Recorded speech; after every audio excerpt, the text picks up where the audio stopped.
Para disa ditë e lexova një ndodhi të njonit në Egjipt, i cili kishte lexu se seleft e parë kishte prej tyne, sikur Sufjani Thauri, që kishte qel një varr në oborrin e vet, edhe kur fillonte me harru Zotin, s'ka lexu tamam faqet Kur'anit sa duhet, po hin në atë varr edhe pe kujton vetin çka se kur të vdes vllazën, se cili njëri që vdes ka me thonë, o Zot, mjep jetë, po kthehem tash po bëhem i mirë.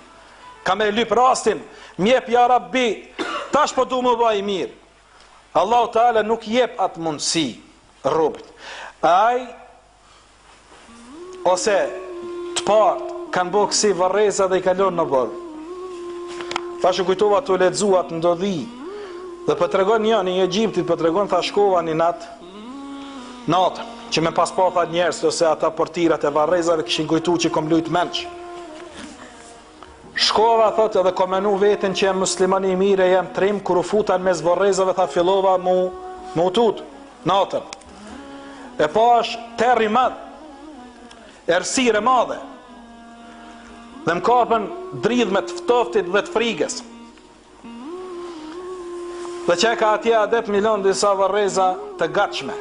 Jo sikur këtu që varreza gjitë s'kan tut të Allahit edhe bëjnë rishfet, shesin vorras, si malli babës vetë më konë. Edhe shkoj njerëz të ne, thotë e kom blej vorr. Për ku i ke blej vorrin? Varrezat në prizan janë të komunës, jo të vorragjive, janë nga të nonës po duhen, se dorë për dorë kanë me çuti me nonën në atë dynjë. Më kanë që ashtu ne kishin me i prun këtë gratë Resulullah s.a.s. nga pejgamberit alayhi salatu wassalam.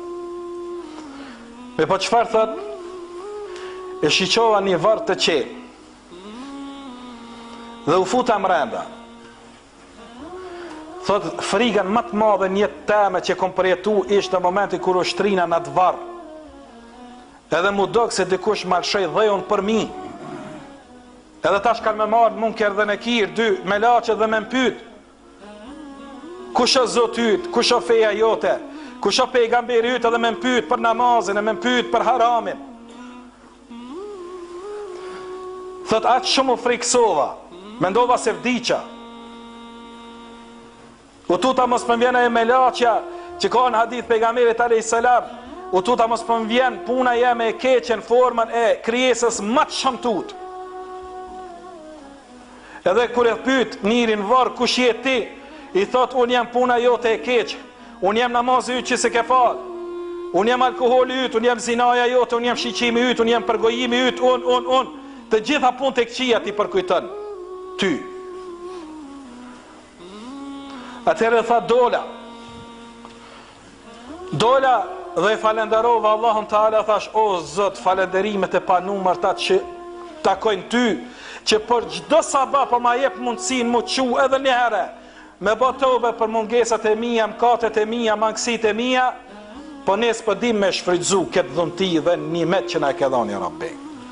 S'po dim vllazën me shfrytzu neve që sabah për çdo ditë Allah po na jep këtë dhunti. Po çdo sabah po më nejm sot ku i kom jalshu, sot ko kom me mashtru, sot si kom me tradhtu, cilën femër me e zartë, si me e bo pasunin me haram me e shtu, cilit mi dhonë për atyne të tenderit rishfet, kuj mi dhonë ma shumë e kuj ma pak e... Nësa të gjitha ato kanë me dëshmu kundër teje, në ditë gjykimit. Allah na letësof natën e vorrit, ya Rabbi.